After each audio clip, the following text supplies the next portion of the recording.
All right, so here's my 2.5 month update of being free of employment. I left my job as a nurse back on March 20th and essentially decided to open a coffee shop.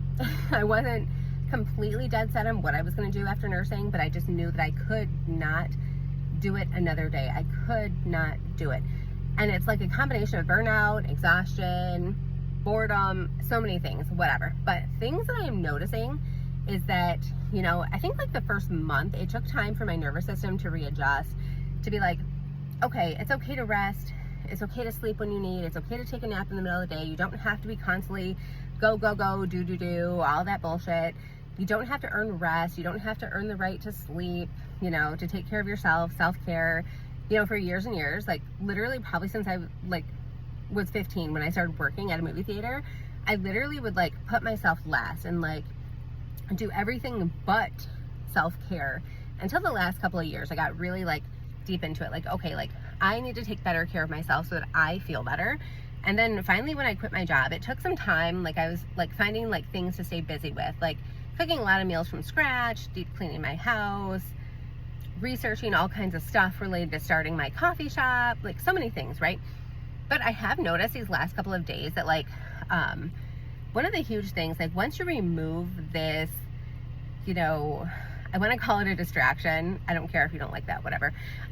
Once you remove this distraction of a job that keeps you busy, keeps you just chasing money, being exhausted, too tired to think, even too tired to connect with who you truly are, you realize that you actually have many interests way beyond what you ever thought or realized, because you've always been so busy, running around with a job, education, raising kids, college, second job, home ownership, which is no joke because you're always doing something, unless of course you're going to pay somebody to do it all for you.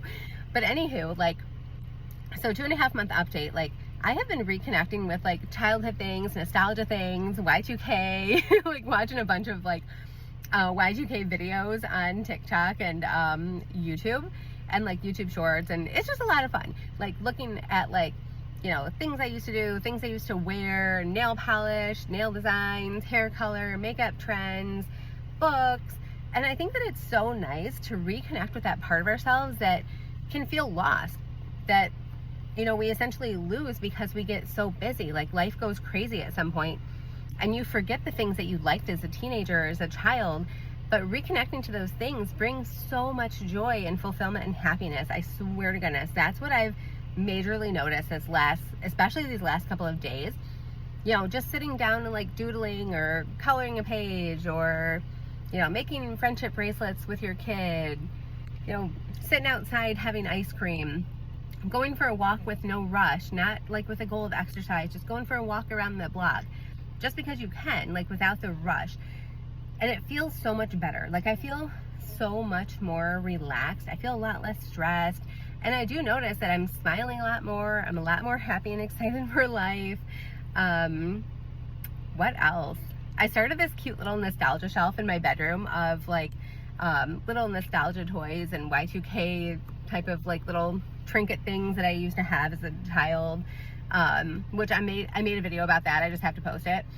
But so cute, just adding more joy and more smiles to your life, more fulfillment. And one day last week, I'm oh my gosh, I need to buy some bubbles. I want to go blow bubbles in the yard. And one of my dogs loves the bubbles and she loves chasing them, and it's so cute.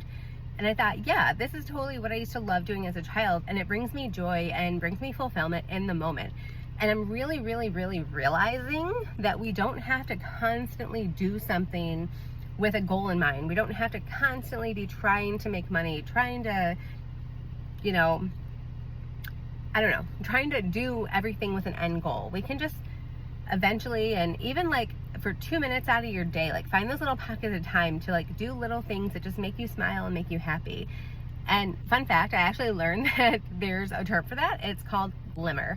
Just little things that make you happy, seemingly little things, but those are actually really the big things in life. All right, love you all. Have a good one.